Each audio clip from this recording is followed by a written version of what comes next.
monsieur, bonjour, je suis content d'être là pour ce programme de jumelage. Et je vais vous montrer que c'est important pour nous. Hier soir, j'ai fait un autre discours sur le thème de la politique, la religion et l'état de droit. Je dis, je laisse tomber la religion et la politique, je ne parle que de l'état de droit, parce que indéniablement, la gestion par objectif de finances publiques fait partie d'un état de droit dont la transparence éclatée aux citoyens est controuvable.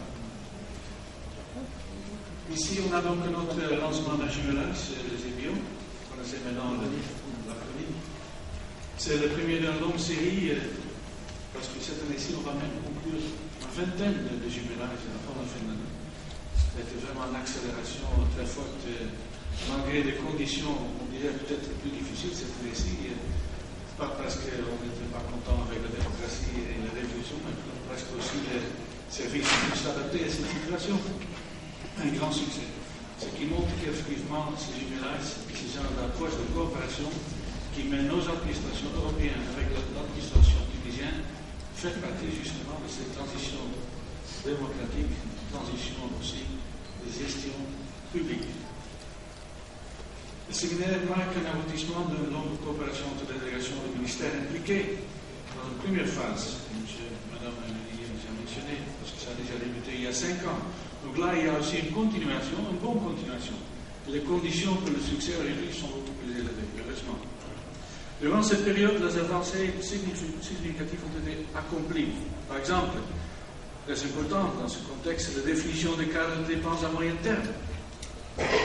Articulation de dépenses sous forme de programmes et d'actions et définition des indicateurs de performance. Et bien sûr, de mise en œuvre.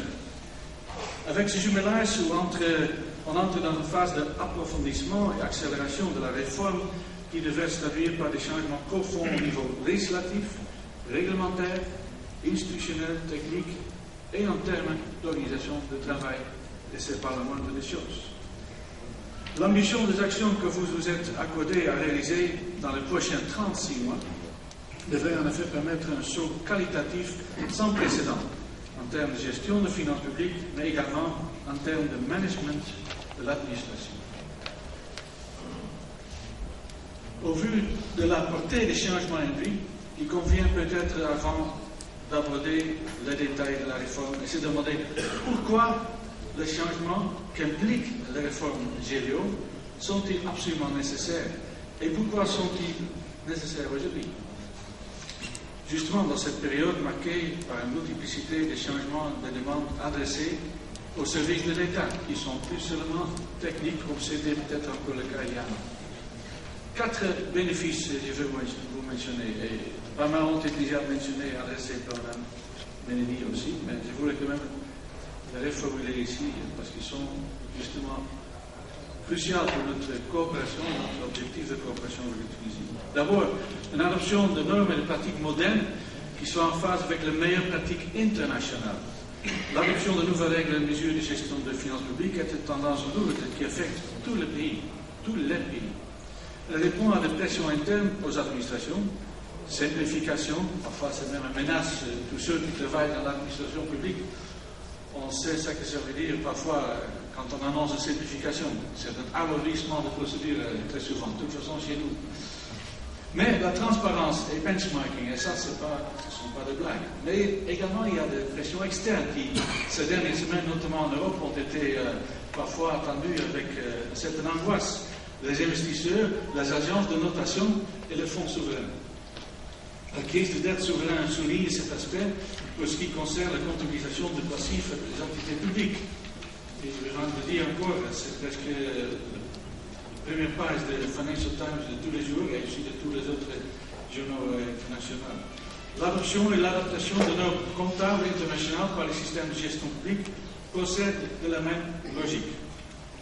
Au niveau interne, ces nouvelles règles doivent permettre une plus grande transparence et une meilleure communication entre les acteurs du système de finances publiques.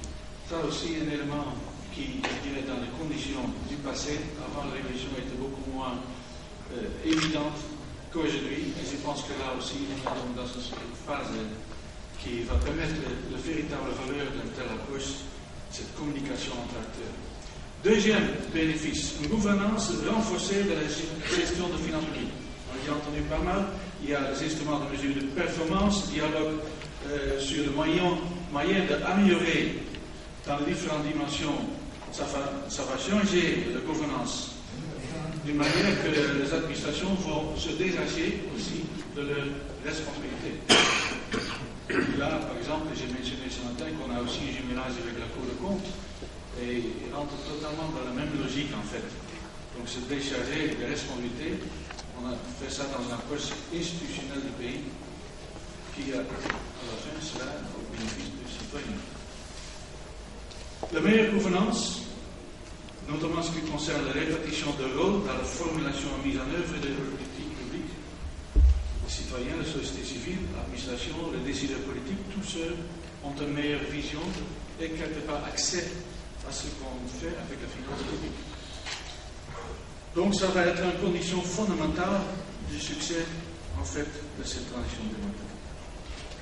Et peut-être un peu plus important dans la situation économique qui est aussi en Tunisie, aussi, c'est évident, très difficile cette année-ci et qui va rester encore les années à venir assez sensible. Dans ce contexte, on va clé, notamment pour éclairer aussi le débat public. Loi de finances, par programme plus lisible, indicateurs de performance agréés et même locaux, comptabilité patrimoniale permettant de communiquer beaucoup plus ce que c'est effectivement les acquis, la richesse de l'État. Troisième bénéfice, le développement de la culture de la performance. On a parlé déjà des indicateurs de performance, mais ça en soi aussi toute une culture qu'il faut installer. On veut vraiment avoir des résultats. Plus grande attention aux résultats. Donc, aussi plus sensible et rapidité dans l'efficacité et l'efficience de toute intervention publique. Légitimité, justification des interventions publiques vis-à-vis des citoyens. Finalement, ce sont eux qui doivent juger le résultat. La période de transition que nous vivons a d'ailleurs montré très concrètement la nécessité de l'administration de communiquer beaucoup plus et mieux, notamment aussi au niveau local. Et là, pour les Tunisiens ici présents, la question de la décentralisation de la gouvernance va sûrement jouer un rôle important dans la politique des années à venir. Et là, à nouveau, cet instrument va permettre quelque part de faciliter aussi une telle transition, telle aussi redistribution de responsabilités. Quatrième et dernier bénéfice que je voulais mentionner, des responsabilités nouvelles pour les gestionnaires publics. Les EBO va profondément modifier le rôle des gestionnaires, des contrôleurs et des managers dans ce système de gestion de finances publiques, dans le sens d'avoir une plus grande flexibilité pour les acteurs, un nouveau mode de coordination, le concept de chaîne de responsabilité et de dialogue de gestion. Point de vue opérationnel, notamment à travers la globalisation des crédits, les gestionnaires disposeront de plus de liberté pour mettre en œuvre les ressources dont ils ont la charge. Mais ce sera allié avec une responsabilisation accrue et de nouvelles exigences en termes de capacité technique et de gestion. Tout cela devrait donc contribuer à dynamiser le travail administratif en lui donnant plus de sens. Et là, j'espère que ce soit fait, parce que j'ai aussi une longue expérience en tant que fonctionnaire et j'ai tout souvent aussi entendu ce genre de rêve. Mais de toute façon, je vous souhaite bonne science et bon courage avec ça. Je suis, pour terminer, très fier et content de la qualité des collègues du ministère, bien sûr, et ceux qui sont mis à disposition par le ministère des Finances de la France pour ce jumelage. Premier lieu, qualité technique indiscutable dans le domaine pertinent de des finances publiques, mais surtout une expérience de premier plan dans ce mise en œuvre de réformes similaires en France, qui s'appelait la loi organique de loi de finances. La fonction de la responsabilité, M. Mordac, il a joué un grand rôle dans ce processus, donc vous avez vraiment la chance d'avoir quelqu'un qui a une grande expérience dans ce domaine-là. En plus d'un appui technique pointu, ce jumelage vous permettra de bénéficier de conseils de premier ordre sur le sujet stratégique tel que le rythme approprié de la pensée téléphone, le phasage et la coordination entre les différents éléments de réforme, aussi en fonction des circonstances économiques dans le pays, et le moyen nécessaire à l'obtention des objectifs qui sont donc finalement défendus. Pour conclure, je tiens à réitérer mon appréciation de voir une nouvelle fois la Tunisie prendre un leadership de la région dans un développement qui est ici la gestion des finances publiques et qui soit en accord et qui soutient ces nouvelles institutions démocratiques et leurs principes de bonne gestion et transparence.